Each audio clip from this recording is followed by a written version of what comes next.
I'm your host, Daniel Martinez. Today I have co-host Kyle Thompson and special guest Paul Montelongo. How are you doing today? Good, man. How about you guys? We're all right. We're all right. Apparently, we're ready to hive. We're ready to hive. That's right. We're ready to hive. You get it. You're getting it. Yeah. Nothing gets by me, man.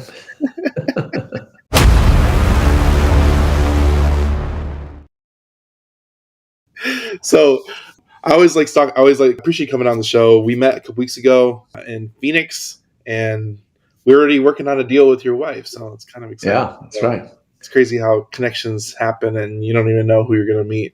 And what's weird about us talking to you and your wife, we didn't really communicate till the end of the event, right when everybody's walking out the door and oh, I have this. And, yeah, right? That's why you got to hang around. That's why you got to work a crowd. You got to work a room. You got to work the room, 100%. You can't be invisible in a room. That's right. 100%. I know that very well with my cowboy hat. Oh, that's true. It's like, who's that cowboy in the back?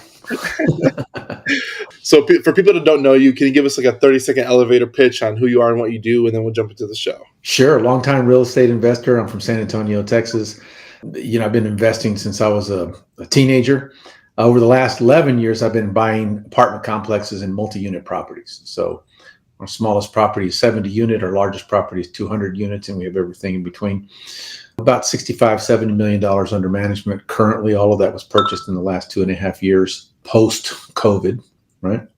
Mm-hmm. And prior to COVID, I cycled through several deals, but we really ramped it up post-COVID because during that time there was, about 1.5 years, 2 years where everything was kind of status quo. But after that, we hit the ground running. We buy in the South, Texas, Oklahoma, Kansas, and we buy value-add properties, put improvements into them, raise the rents, create the value, and dispose of them 5 years later, pay back our investors on average right now above a 2x return. Very nice. Very nice. Let's talk about you've been doing this for a long time, but you said you kind of picked up during COVID. What was that transition and what was that boosting factor that made you let's turn up right now during COVID? Well, there for a minute, lenders stopped loaning money. You may remember. In fact, in March of 2020, when they closed the doors, we had 3 contracts under 3 deals under contract with earnest money deposits in them. And we really thought that we were going to lose the earnest money deposit because no provisions in any contract at that time that I know of in real estate had pandemic provisions. They do now.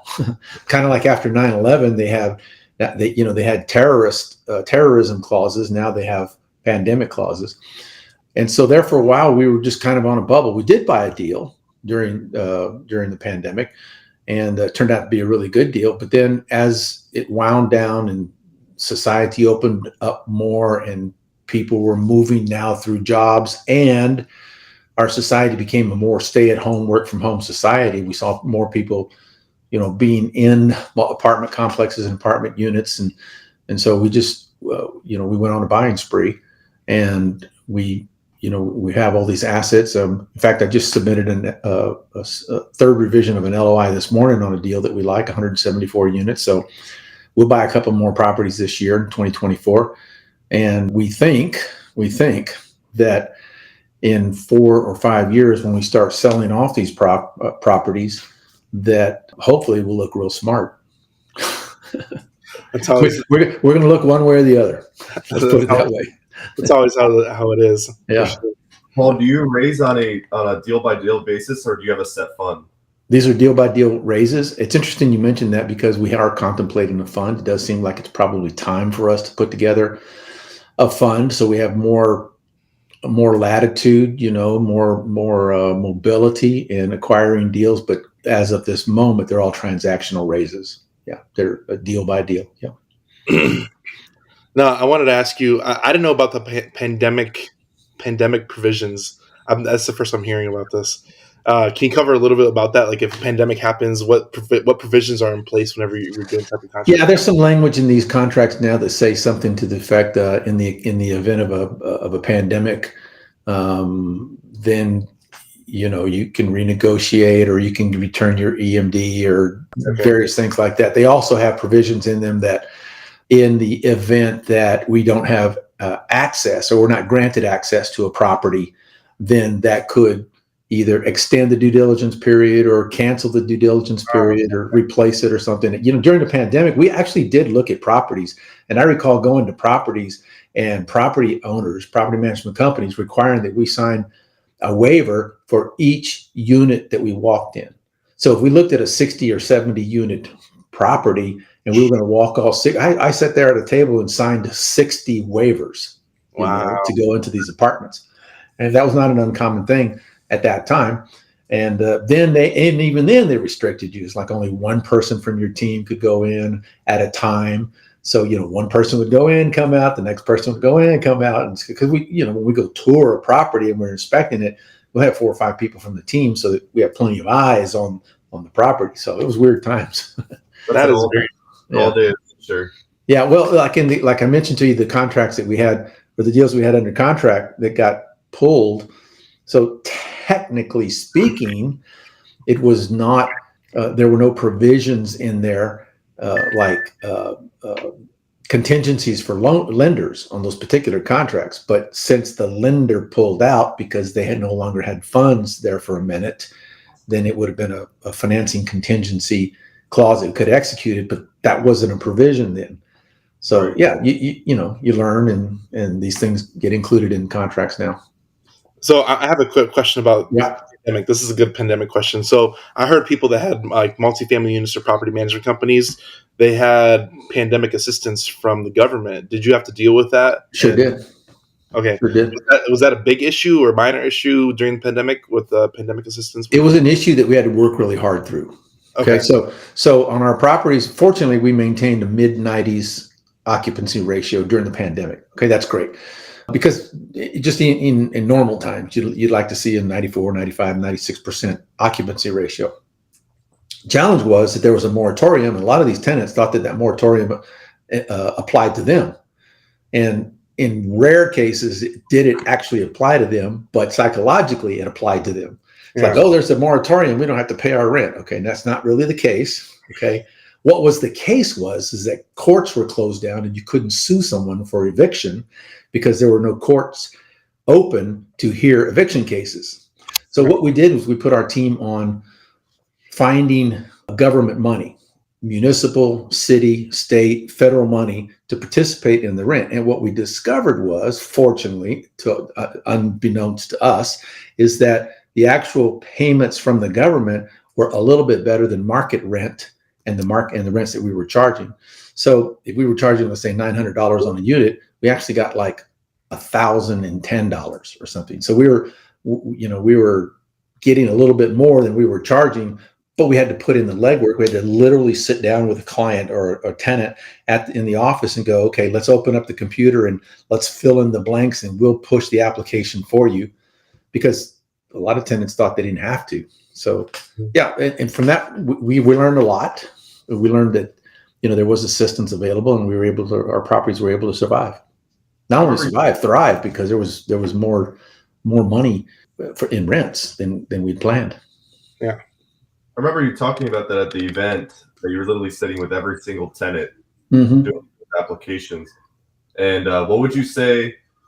Did you know anybody else in the industry that was doing the same thing? Because you guys went above and beyond doing that. Well, I've heard since. I didn't at the time. You're so absorbed in the moment and trying to fix stuff that's going on. I didn't. I know great operators, and I knew great operators that were surviving and thriving. I didn't know the exact details, but since then, I've learned that good operators did that, and we literally sat next to residents at a computer, helped them fill it out, did all the follow-up work with whatever entity they were getting these matching funds from, or these funds. We did the follow-up work and all that. It didn't come in on the first like it's supposed to. It usually came in 30 to 60 days later, because it had to run through the government system. Yeah. But that's okay. We just learned, and we just adjusted, and we eventually got all of our money. Wow. You gotta adjust in markets like this, because I'm glad I didn't deal with people and property management during COVID, because I'm a land guy, but Like literally, when I was hearing all the stories, I'm like, oh man, it's gotta be like a mini nightmare. Yeah, it was interesting times. We bought a property, and there was somebody there on that property who hadn't paid for 19 months, and his excuse was pandemic, pandemic, pandemic. And his case was on the docket at court. His eviction case was, but court was closed. Right. So when it finally opened up, after we bought the property, it opened up. Like once we bought the property, I think he'd been on our delinquency list like maybe 3 months, but prior to that, 16 months. Okay. And then we got on a Zoom, and the court found that he should be evicted, and okay, then it was a normal eviction. I feel like whenever crises like this happen, people get away with a lot of stuff.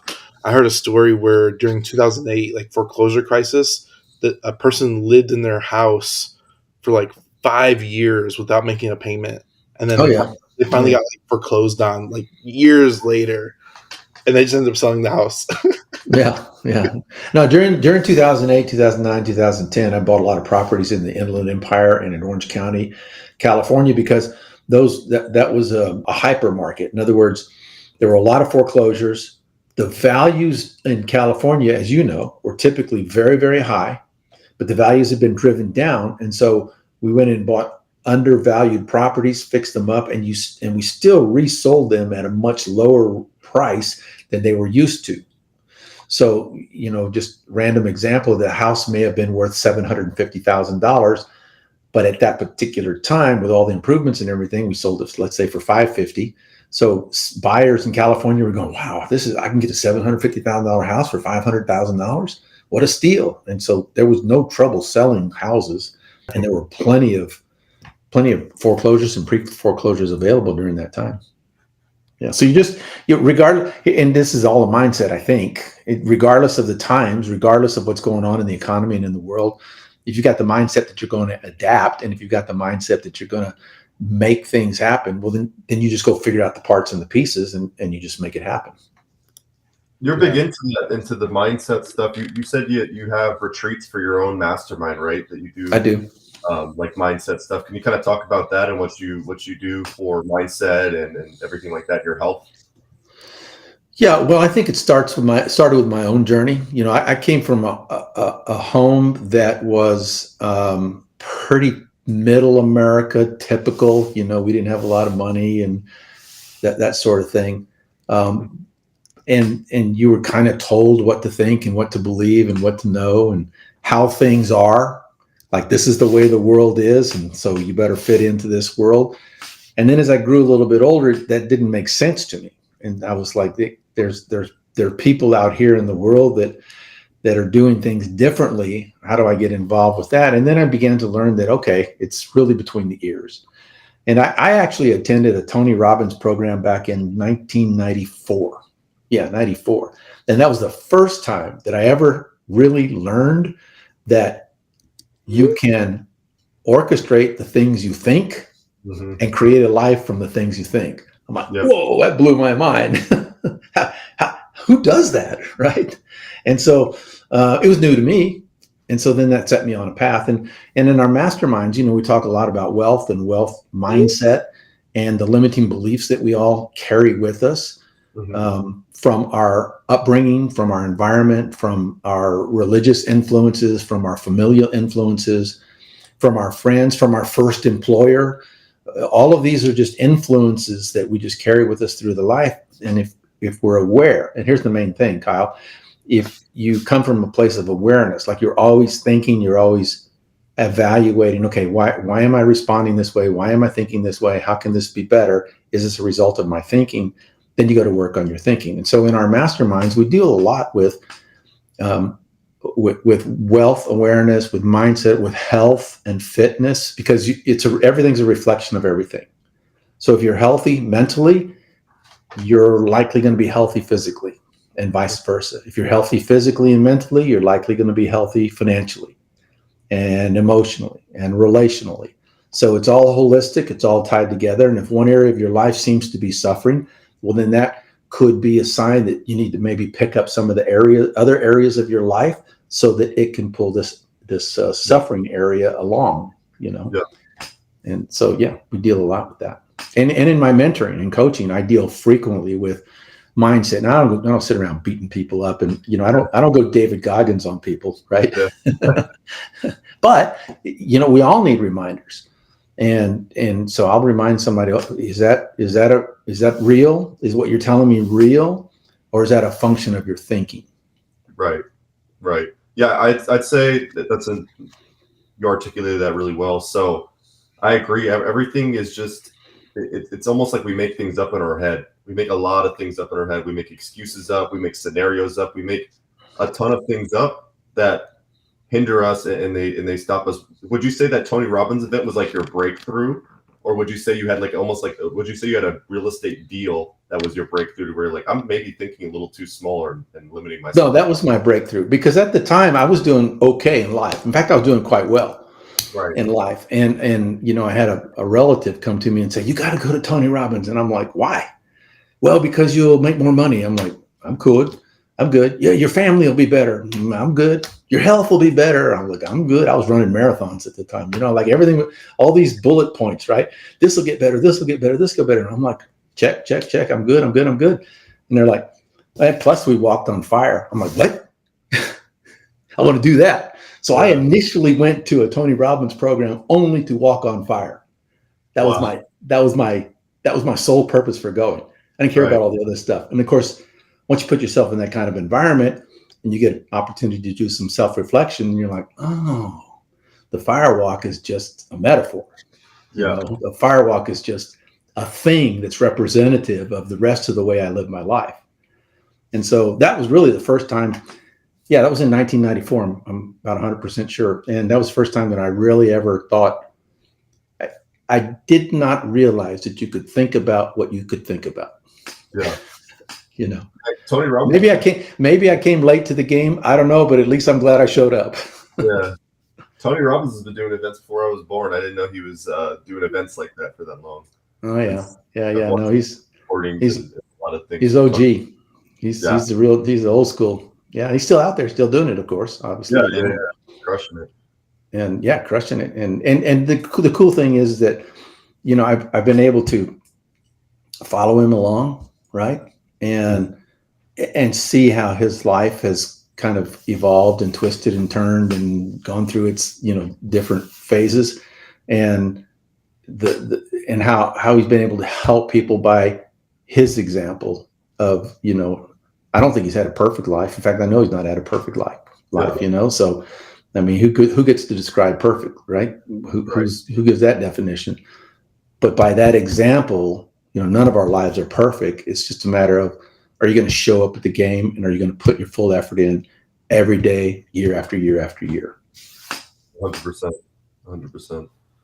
That's awesome. Is there a common issue you face with your mentees, and how do you address it? I think the most common issue is not thinking big enough. And I don't mean like big enough dreams and big enough goals and aspirations, because a student could come to me and they go like, I want to have $100 million worth of property. Okay, well, that's a big dream. That's a big goal. Okay.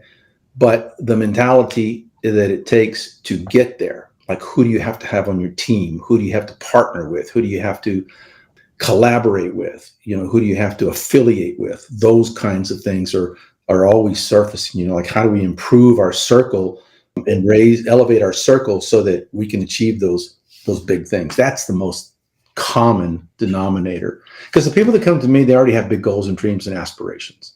I told somebody the other day, he's like, I want you to mentor me. I'm like, you're not ready, dude. You're not ready. Yeah. I need you to go put in work for another couple of years, and then let's talk. And I think I'm doing him a service by that, because I'm going to mentor him at a level that he's not ready to grab. And I know this because I've mentored so many people. Yeah. So in 2 years, he'll just soak it up like a sponge. Okay. So the people that I mentor, they already have an elevated thinking. And so it's like, who do we put in your way to help you get those things?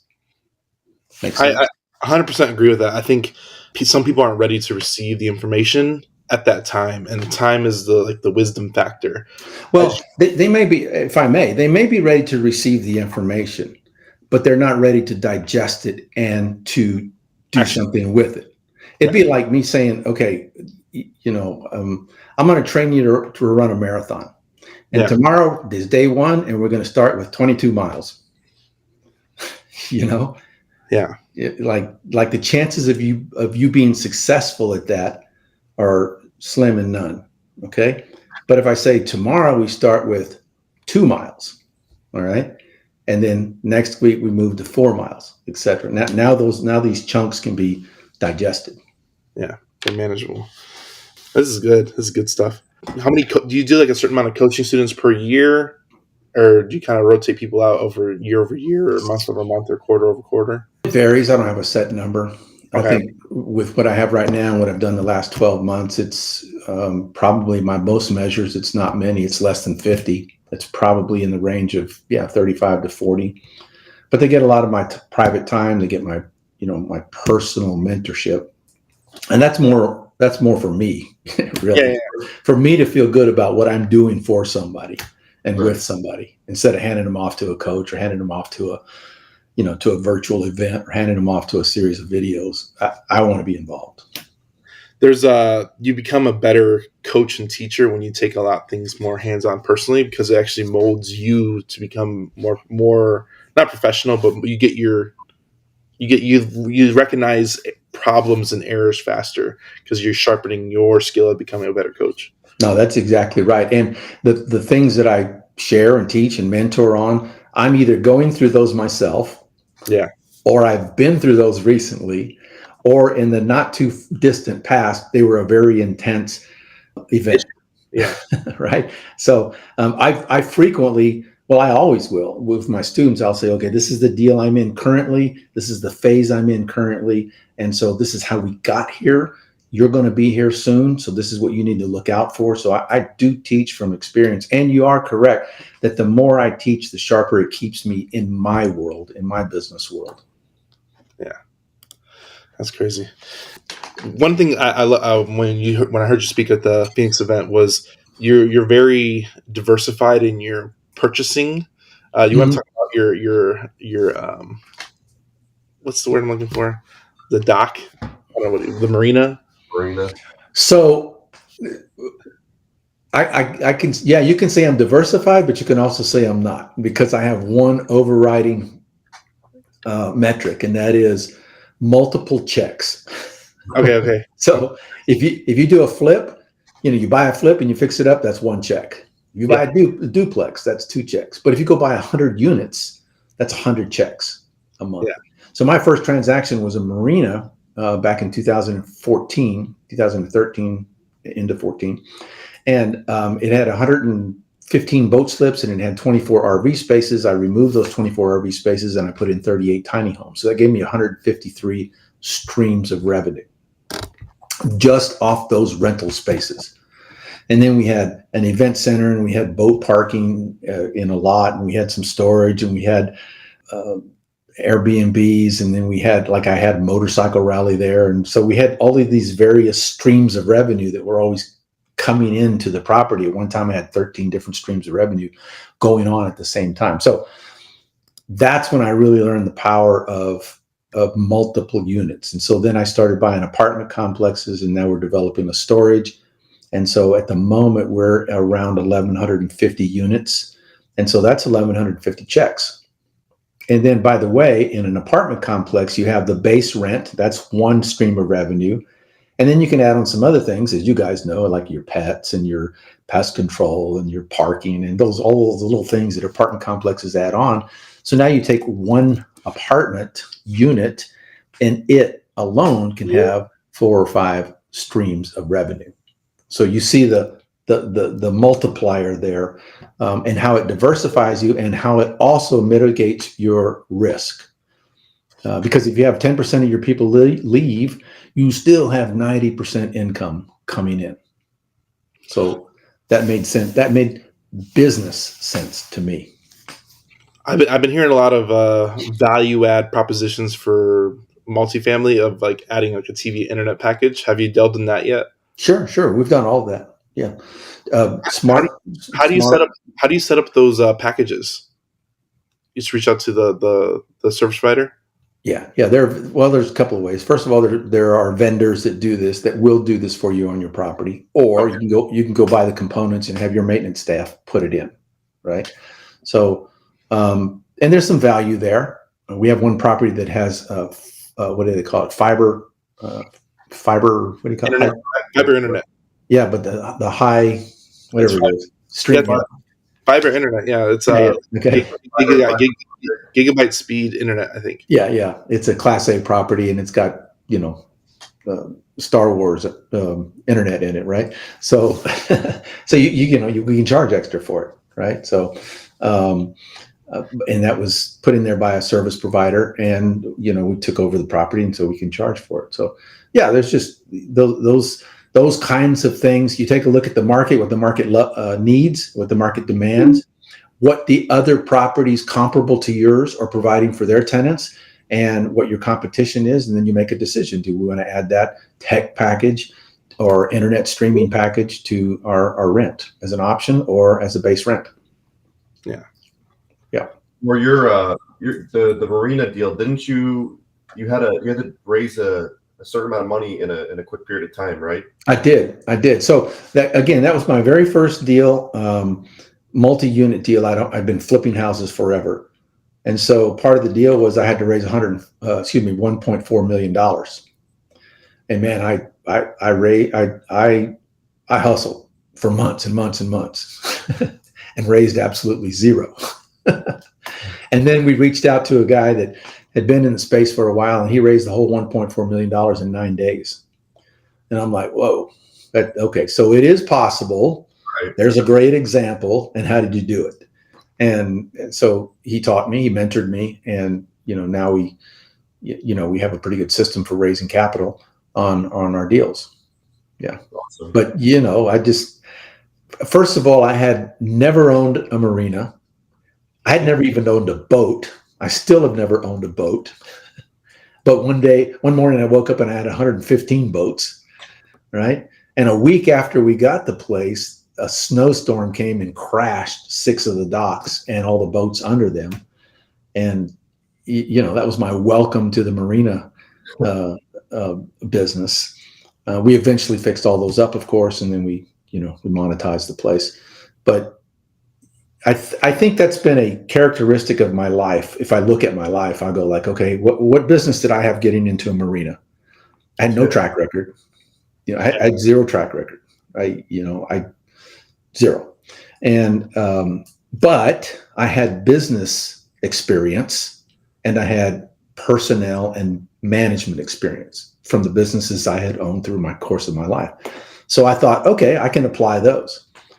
And as it turns out, I was able to apply a lot of that acumen and those skill sets to this new business. Because when you buy a marina, or you buy an apartment complex, or you buy a self-storage, or you buy a mobile home park, or you buy a hotel, you buy any of these multi-unit and multi-income producing properties, you're not really buying real estate, you're buying a business. The real estate happens to be the underlying asset on the business, but it's the business that you're buying. You're buying the marketing, you're buying the personnel, you're buying the website, you're buying the tenants. We call those customers. You're buying, good Google reviews, you're buying the crappy Google reviews, you're buying everything that goes along with that business. And it's your job to go in and put your footprint in that business. And it's your job to go around and turn it around that business and make it profitable to your way of doing business. And so, yes, these are real estate transactions, but more importantly, they're mergers and acquisitions. Yeah. I don't think we ever covered, but you said you bought Class A. Are you buying Class A and B, or what's your just B and C? Right now, B and C, because that's Middle America, and that's where the workforce is, and that's where the workforce will pay for apartment complex, apartment units. The biggest percentage of people live in a B and C, and so we're buying B and Cs. We do have an A. It's doing well. The numbers on it are good. But B and C, you set yourself up better for success. D's, we don't buy D's. That's the gun. That's the gun zone. We don't buy those. Is insurance becoming a problem in your space as far as multifamily? Yeah, Um, yeah, it is. can we talk about insurance? Because I don't know anything about multifamily and insurance and stuff. Like, what's causing the insurance rates to go up? Is it like just the market in general, or is it based on different Market states? in general, losses. We buy in Texas, okay. So and we buy properties down on the coastal bend. So they've experienced some hurricanes there in 2017, 2018, and the residuals of those higher premiums is still in existence. We do see a little bit of a leveling out over the last 12 months. Our most recent policies on those properties seem to level out a little bit. So we think that maybe over the next 3 to 4 years, we're going to see at least a leveling out and not so much of a big jump, a big spike. So that's good.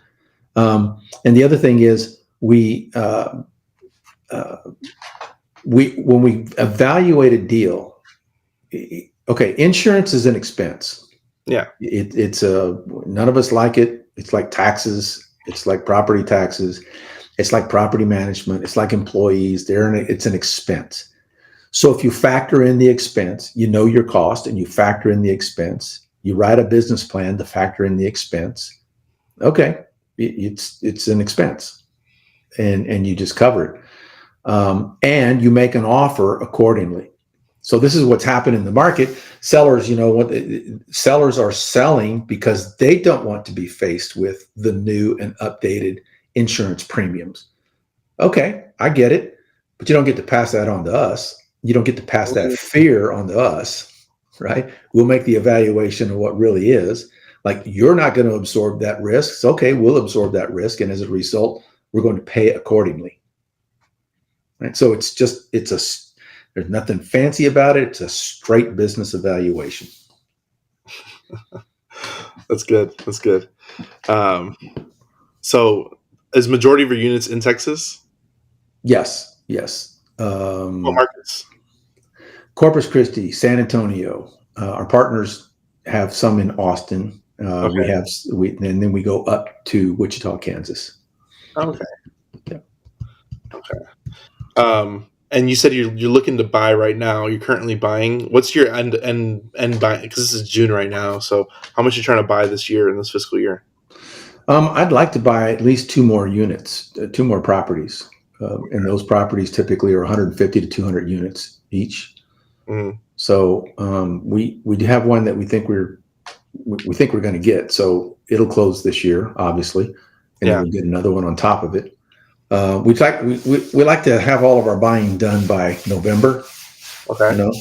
And because raising capital in December is we're competing with Santa, and man, he's a tough competitor, and so he usually wins. So we like to, well, he's a baller, old Santa. He'll draw that money out quicker than we can. So anyway, we try to wrap everything up by Thanksgiving on our purchases. That's very interesting perspective. I'll keep that in mind. Yeah. Well, and that's, again, dudes, that's from experience. A couple of years ago, we were raising, I'm pretty sure, if I remember right, it was like $17 million. We were in the middle of raising $17 million in December. That, people are not mean. They just don't want to talk to you. It's like, I'm over here hanging out with my family. I don't want to talk to you about, putting $250,000 into your property.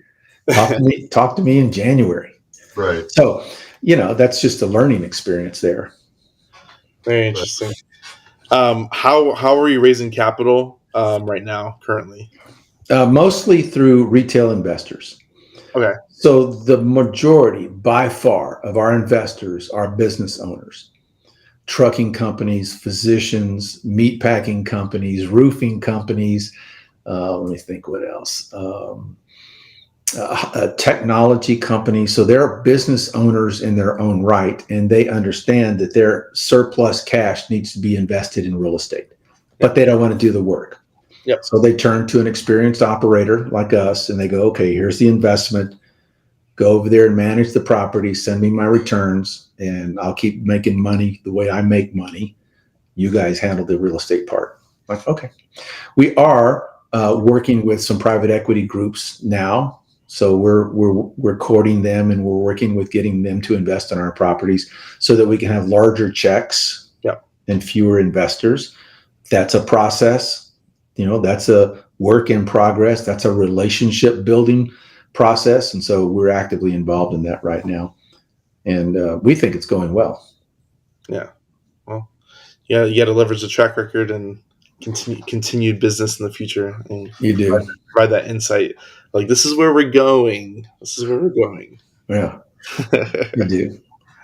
You do. Paul, have you ever thought about doing construction on maybe like an entitled piece for multifamily and building some units on some land? I have. I've been down that road and backed out. I've been down that road. Let's see, 2 years ago, I guess. 2 years ago, we had a piece of property in Austin tied up, and we were going right down the fairway to get this thing entitled and to build 192 units. And right at the end there, we had a sewer connection problem, and that was going to extend our project by another 2 years. And wow. So we're like, we just, we can't do that. So I'm not opposed to building new and developing new. My original background is in construction. So I owned a construction company, I owned a fire and restoration company, I owned a high-end remodeling company. So I did that for 25 years while I was buying, flips and doing flips and those kinds of properties. So I have a very deep background in construction, and I love the construction piece of it. That's why we love doing what we're doing with the storage, because it's a ground up development, right? So yeah, I'm not opposed to it at all. It's just that there's so much out there right now in terms of existing properties that can be renovated and value added to it, that we're going to stay focused on that for a while. Absolutely.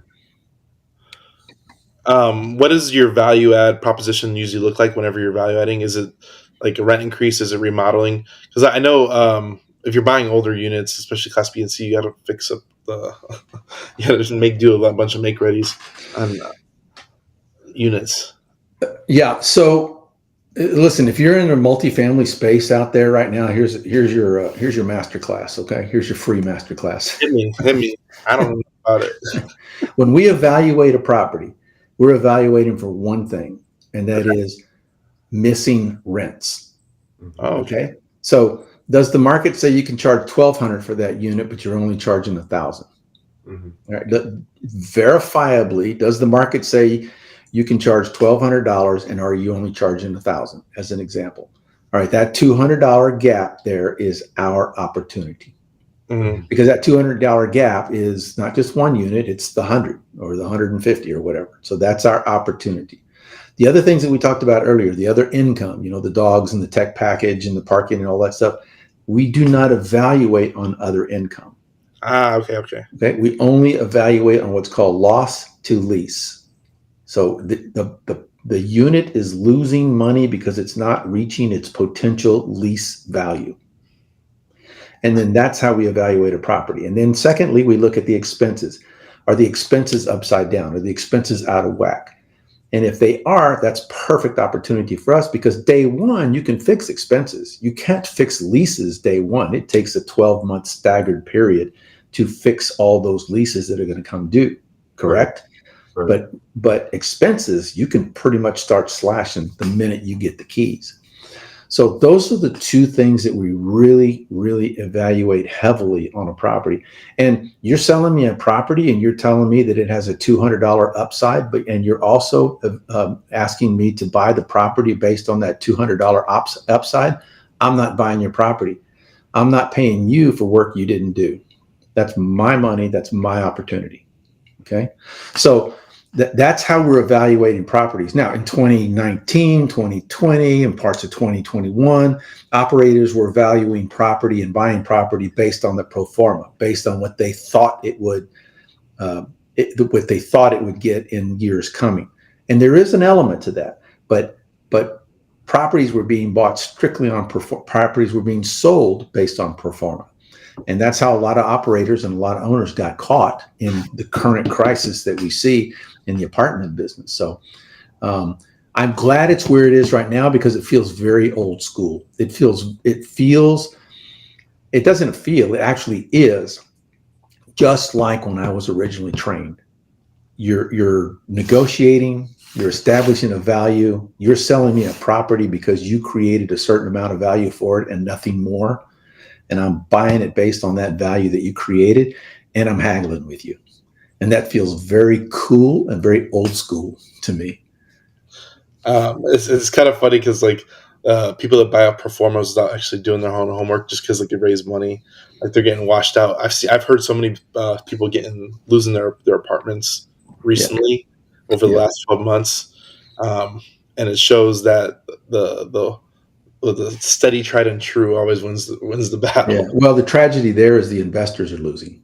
That's the tragedy, 100%. Yeah, that's the tragedy because these inexperienced operators and inexperienced syndicators went into the market and they go like, oh, it's easy to raise money and let's just go corral a bunch of deals. And so, unsuspecting and less than savvy investors get caught up in that. Yeah, it's always a tragedy as investors are caught in the crossfire. Always. Paul, what's their main way of finding deals right now? Brokers. 100% of our deals come through broker relationships that we've established over the last 10 years. Leticia, my wife, she found one deal on LoopNet. Wow. And LoopNet is the what do they say? It's the place where deals go to die or something like that. But she actually found this deal from a broker who intentionally lists his property on LoopNet. So this was not a leftover property. This was an intentional listing. And she happened to have seen it Saturday morning at 8 a.m., like 5 minutes after it came out. We went to see the property that afternoon and we made our offer on Monday. So, speed, money loves speed. Yeah. And so that's the one example of a non-broker. And it was represented by a broker, but your traditional brokerage houses is where we get all of our transactions based on a couple of things. We've built relationships with them and we've actually closed deals with them in the past. Yeah. So anytime you close a deal with a brokerage house and a particular brokerage, well, guess what? You get on their speed dial. So for whatever's coming up next. Yeah. If you're performing. Exactly. Correct.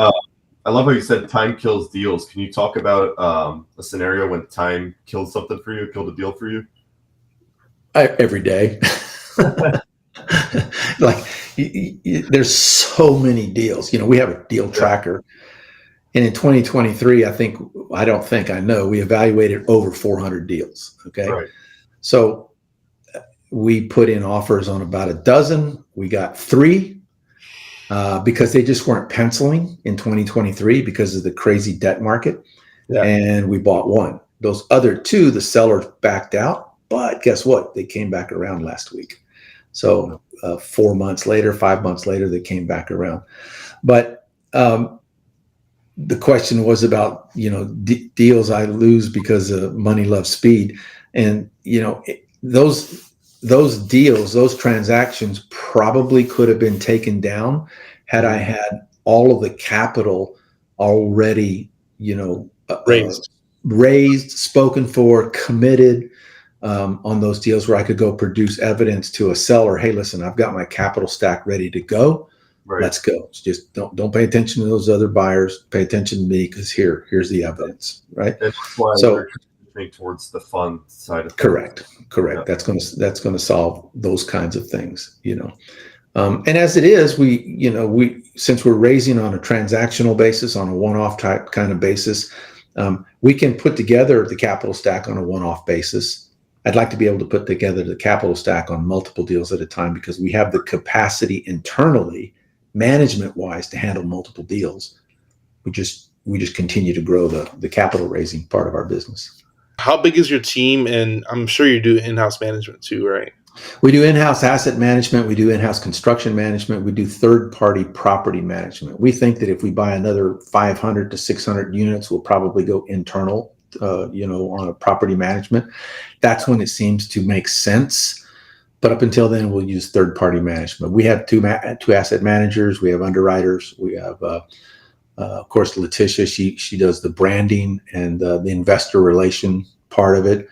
I do the negotiations and the legal and the accounting, deal with the lenders and so forth like that. So that's basically our team. And then we've got some other, like not vendor, but people that we collaborate with that take other pieces and parts of each transaction. Mm-hmm. I want to ask you about Leticia, since you brought her up a couple times.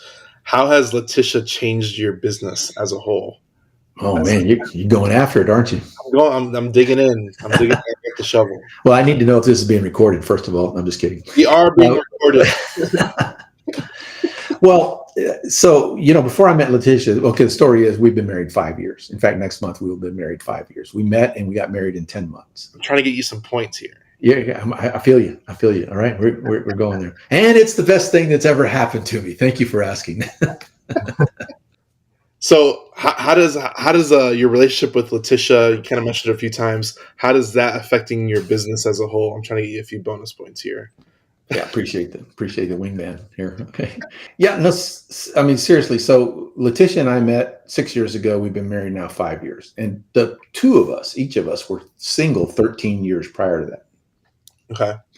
We found out later, of course, we didn't know each other, but we found out that we were both divorced many years ago and at the same time, So we going about our lives for 13 years, and I had done some business, obviously, bought some properties and so forth. And so then we get married in 2019 and in March of 2020, which is just 6 months later or something, 7 months later.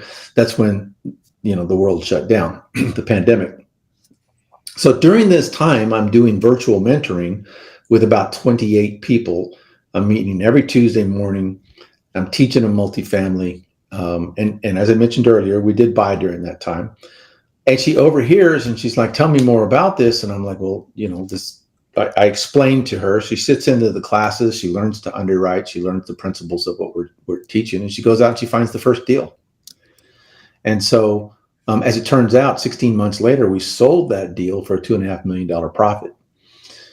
And that's when she was really hooked. She's like, okay, I got this. And as it turns out also, her skill set, she's from corporate. She had a really big corporate job. And then after that, she was a serial entrepreneur on her own.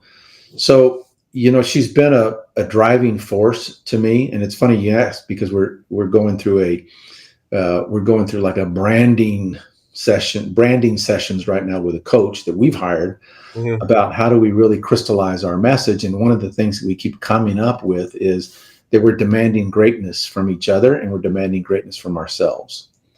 So even though we don't sit there and go, I demand greatness of you, it's inferred by example. And so what she's done for me is that she's reignited my love for the business and for real estate. And because, when I did deals as I needed, I did deals as I wished. Right.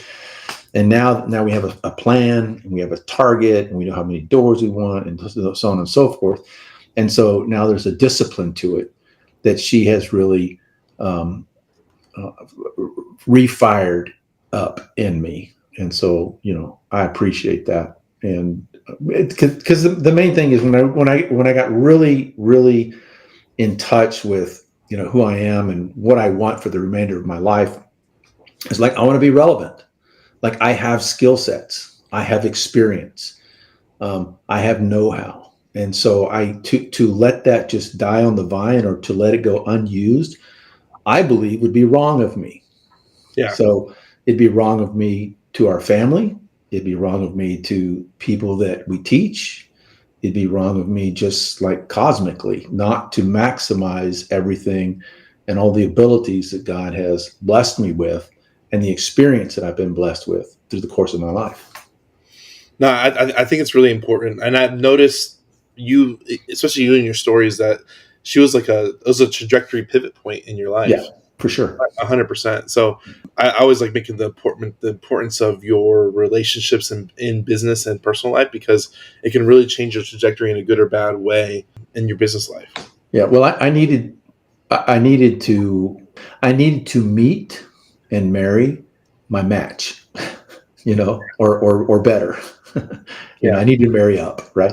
And so, not that I needed to get married, but you understand what I mean. It's like I needed to be with somebody that was going to push me and drive me and remind me of the fire inside. Yeah, that's important. It's very, very important. Yeah. And when you find it, it's like, man, I was missing this my whole life. And listen. I mean, let's talk candidly here. Not every day is the bed of roses. Sometimes we push each other to a point where we're like, no, not today. Back off. And that's. I think those are the dynamics of relationships anyway. Absolutely. And we have partners. We have partners that push us, and we push them. And sometimes we're like, it gets a little spicy. But we keep in mind the big picture. We keep in mind the big goal. We keep in mind that we're solutions oriented and goal driven individuals, and the other stuff is just filler. Yeah. You gotta understand and have patience and understanding in a relationship. Yeah, for sure. And then, of course, we have our families, and I have 2 children and 2 sons and 2 grandchildren. She has 2 daughters and 5 grandchildren. So we blended our families perfectly. Like, everybody gets along really nicely and famously, and we vacation together and holidayed together, and we have the grandkids over, like a house full of grandkids, which is craziness. So we've blended our families very nicely, and that is really the bigger picture of what we're doing, so that we can make sure that we leave the right legacy, not just financially, but as an example of who we are as people. Are your children older? They are, and they're not in the business. They're not in the business. No, not. How are you? How old are they, by the way? My oldest son is 40. My youngest son is 34, and her oldest daughter is 41, I believe, and her youngest daughter is 35. So our kids are about the same age. Okay, I gotcha. They're not kids; they're adults, right? Yeah, 100%. I don't know. I'm trying to think of the right question, because of me, I'm trying to mold my kids to try and go that direction. But you, as having older kids, I don't even know how to ask this question that I want to ask, or even potentially ask, because I'm not in that perspective. I'm not even thinking about having a 40-year-old kid. You don't have kids now? You do have kids. I do have kids. They're 6, 4, 3, so they're super young. My wife told dentist today they got cavities. So yeah. So I'll tell you this about what my belief is about children. And I had this conversation with my father many years, 30, 40 years ago, right? And I said, what's important? He goes, what's important is that you raise your kids so that they stay with you. Yeah. And I said, I don't think so. I think it's important to raise your kids so that they leave you, and that they are productive, independent, society contributing adults on their own right. Yeah. So to me, and that doesn't mean they have to be in the real estate business. Whatever their chosen field is, as long as they do it responsibly and they do it well. That's a characteristic that you put on your children, and you do that by example. They see your hustle, they see your grind, they see your ethics, they see the way you communicate with people, they see the way you treat mama, they see the way you treat your parents, and it's all an example, because they observe everything. Nothing goes unnoticed with your children. So to the extent possible, you have to be that example, that model example, 24/7. Which means, let's go back to the very beginning of the conversation, which means you got to do your personal work. You got to do your personal development work, so that, especially as men, we're emotionally, physically, mentally, financially strong, with big shoulders. Absolutely. What is a quote that is yours or somebody else's that you resonate with? Oliver Wendell Holmes, the mind once changed can never go back to its original condition. The mind that wants change can never. The mind once changed, I'm paraphrasing, the mind once changed can never go back to its original condition. Or words close to that. In other words, once we've had a conversion of thought, a transformation of thought, And it's a true transformation. We can never go back to the old thought. We will always be influenced by the new thought. And that new thought will generate another new thought. And that new thought will generate another new thought. So once those thoughts are there, the old thinking is left behind. I think a lot of people, relationships as a whole, when it comes to that understanding, they think people don't grow, and what some people don't realize is that new thoughts create a new version of you over and over again as you get older, and a lot of people can't grasp or come to reality of that reality as a whole. And it's an interesting dynamic that I've noticed even in my 30s, but I'm sure you've noticed as you've gotten older, is that Yes. A lot of people can't grasp the reality of who you're becoming versus who you were in the past. Yes, and that's why we move through life, and sometimes we have friends or family or acquaintances that don't go with us, because there's an evolution of thought and actions and behaviors that is not in harmony with their current existence. And so as you grow, then some people get left behind. Doesn't mean you have to be mean to them. It doesn't have to mean you totally ignore them. They're just not with your crew. You got a different crew, different running buddies. And I'm sure in your life you've already experienced this. And listen, that can be family too. That can be blood. Absolutely. How are you building your circle, and how do you keep your circle based off the direction you're going in life as a whole? That's a great question, because building the circle is an ongoing thing. We consciously, and I say we, Leticia and we consciously look for individuals that have a mindset at or way above ours. Mm. And you can typically see this by the way that they move through the world, not the things that people have. Because listen, people can have things and be bad people. Absolutely. Right? So we're in constant, I don't say search, but we're in constant awareness of being around people with that we share similar likes and dislikes and similar mindsets. And it seems like they're always reaching out to get a better perspective and to grow personally and grow individually. And so, yeah, that's how we establish our circle. Mm-hmm. Can you talk about, I'm sure you've had it mine multiple times, but I want to ask your opinion on this, where you've surpassed a mentor in that relationship dynamic when you're moving up that ladder rung, because it happens more often as you grow. Can you talk about like that dynamic and that relationship you have with that past mentor? Yeah. Well, you want me to name names, dates, and places? No, you don't have to name dates and places. It's just kind of like an intellectual question of like, how do you? No, I get you. I understand. I was just giving you grief. Yeah, I got you. There was this guy. Okay. No, it's happened, and by the way, I'm sure it's happened in reverse too. I know it has. But, I've been people that I've mentored that have gone on.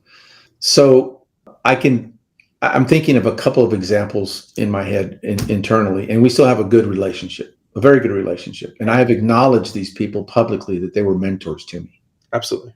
And I have acknowledged that to them privately. I'm like, dude, I wouldn't be here, if you hadn't grabbed me by the throat that one time and told me such and such, So that's a function of humility, because I'll tell you what, whatever you have today, it can be gone tomorrow. And whatever you've accomplished today, something weird can happen, and that accomplishment is nothing tomorrow. So there has to be, in my belief, there has to be a certain humility with where you are in the world and where you are in your journey. And I don't, somebody asked me a while back, like, aren't you really proud of all the stuff you've done? And the answer is, I don't really hardly ever think about the stuff that I've done. Mm-hmm. Now, if you put it in black and white in front of on a piece of paper in front of me, I'm like, who is this guy? Yeah. Oh, I don't believe that's me. Okay. So I don't really go around in the world thinking, I've done this, that, and the other, because I'm always thinking about what else can I do? How else can I achieve? How else can I make an impact? Where's my drive going to take me next? And more importantly, who do I have to be to get there? Okay. And so it's the rare time that, when I go give speeches, they'll give my bio, they'll give me the introduction. And I'm like, wow, who wrote that? But I say this in hopes that people will really listen to, you can be proud, and you can be authentically proud, right? And but to be haughty or to be arrogant about what you've accomplished, that shit's going to go away tomorrow. So you got to be ready for that. So, I think that helps me preserve relationships with people that have mentored me through the years. Sure. And I never, ever say, oh, well, I'm better than you now, because that's just not the case. They're somewhere different than me. That may be true, but it helps me keep a good perspective of the people that have helped me along the way. Yeah. And even people that criticize me, I get criticized, you get to a certain level and people are going to criticize you. Absolutely. I still have the belief that we're all in our own journey. So that's why it's very rare, if ever. Leticia likes to tell the story that I don't talk about people. So I appreciate her saying that, but that's because I'm so focused on the actions and the things next, instead of the human conduct surrounding those. I'm also sure there's some sort of feeling that you're proud if one of your mentees passes you, because you're the one. Of course. So there shouldn't be any ego involved with it. It's almost like a happiness thing. That's the way my mind works. So I love that you think that way as well. Yeah, they had something that I didn't have, or they had something that I'm not ready to have. Let's put it that way. Okay. So great. Okay, cool. Maybe I'll get it. Maybe I'll watch them in whatever path they're on currently, and I'll go, oh, that was the missing link. Okay, now the student becomes the teacher. Perfect. Great. Yeah. And going back to the inner circle thing, that once you start to have that mindset that you want to surround yourself with people either at your level or preferably above you, there's such a feeling of separation of the people that you don't want to be with, and then there's such a separation of feeling for the people that you do want to be around, and you feel it almost like instantly. It's very, very quick, at least in my eyes. From what I'm trying to do the same thing you are, it's very apparent to me now in the separation. That is very insightful of you to say that, because the moment you become aware, you also feel that you have to take action on it. Yeah, 100%. Because if you don't take action, you're going to feel like you're being left behind, and you're not living your full potential.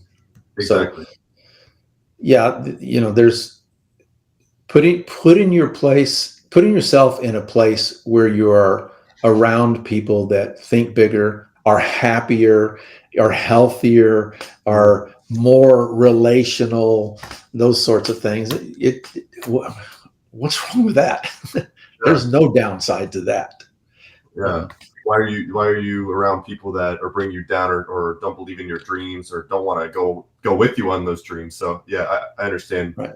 In my mentor programs through the years, I've actually been coaching since 1999. I've actually been coaching since before coaching was a thing. Okay. So, but you will never catch me telling a student or someone that I'm mentoring, you can't do that. Right. I will tell them, evaluate the situation, but I will never tell anybody that they can't do something.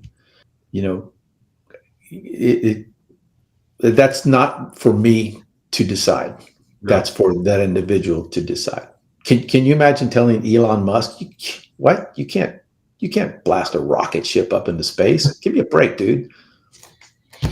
Yeah, he wouldn't care. It's almost like to me, it's a why not mindset instead of like, sure. You can't. So why not? Like, why can't you? Why can't or in the case of Tony Robbins, what? You can have hundreds of people walk across burning coals? Psh, give me a break, dude. Yeah. Right. And I'm sure that he had his naysayers, right? So I don't think it's on me to tell anybody what they can or cannot do. Well, let me rephrase that. It's not on me to tell a person what they cannot do, because we can all do everything. Yeah. Right. But yeah, it's not my role. It's not my responsibility.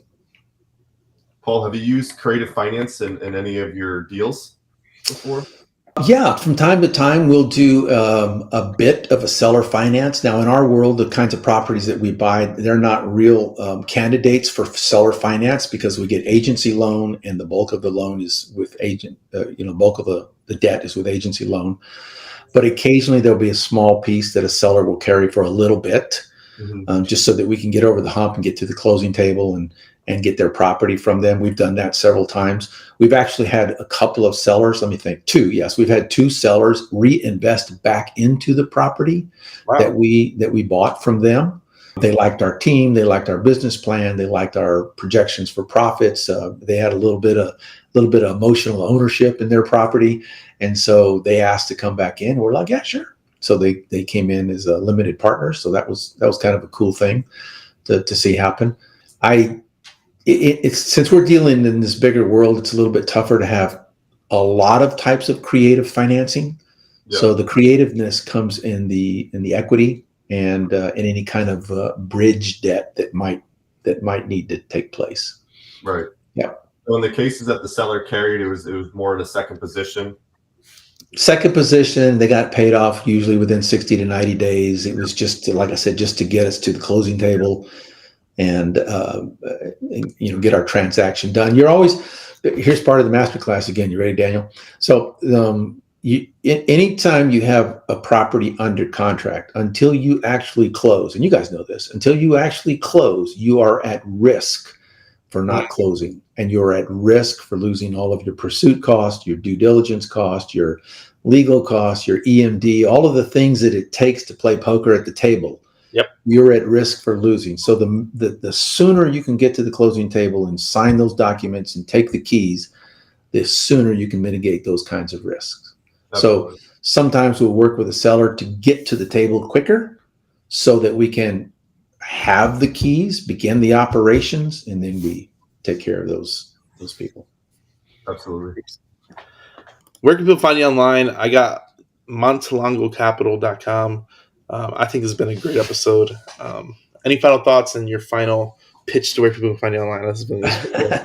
Yeah, montelongocapital.com. There's plenty of resources there for investors and for students and people that'd like to be mentored, and all of our deals, our portfolio, the latest deal we have going, whatever that is. And then, of course, anything social media under Paul Montelongo, Facebook, Instagram, YouTube. I'm not on TikTok. Not yet. Does that surprise you? You will be. I know. They keep telling me I need to be on TikTok, but I'm like, all right, whatever. So, but anyway, Instagram, LinkedIn. Oh, you hooked me up. Thank you very much. Appreciate you. LinkedIn, your major social media sites, all under paulmontelongo.com. Excuse me, Paul Montelongo. And montelongocapital.com also has my speaking services and mentoring services and that sort of thing. Thanks for putting that up there.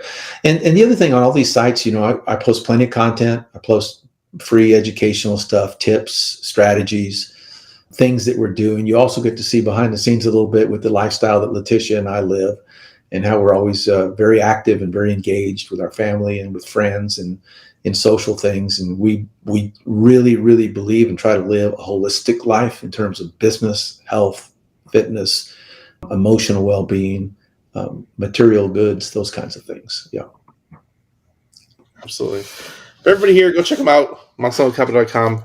You know what to do. Go like, share, subscribe, share with a friend. Hope you found value today. Thank you, Paul, for coming on, and thank you, Kyle, for helping us out. Everybody here, we'll see you next time. Thanks, guys. Yep, thanks. Hey, guys, we hope you're enjoying this content. If you have leads that you need to dispo anywhere in the country, please visit hivebc.io, like hivebuyersclub.io, and we'll help you move those deals that you need to get into the marketplace.